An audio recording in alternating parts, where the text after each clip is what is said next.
Look how much that actually lights up the ground. I am super impressed with this light. So that is low beam 1. I will turn my bike light off. So that's low beam 1, beam 2, beam 3. Now I'm gonna do the extra bright. As you can see, look how much that actually lights up the ground. I am super impressed with this light, and obviously it's on an adjustable bracket, so I can point it further down if I want, or even further up.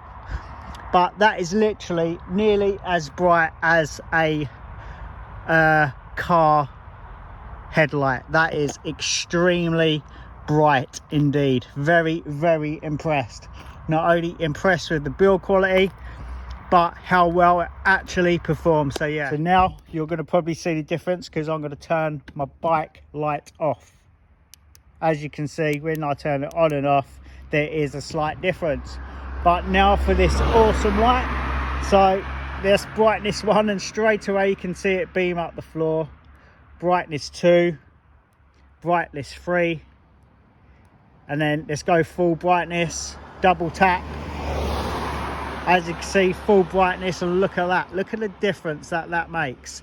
So let's quickly go for a little ride. As you can see, it's illuminating the ground extremely well. Super impressed, guys. Crazy bright, this light.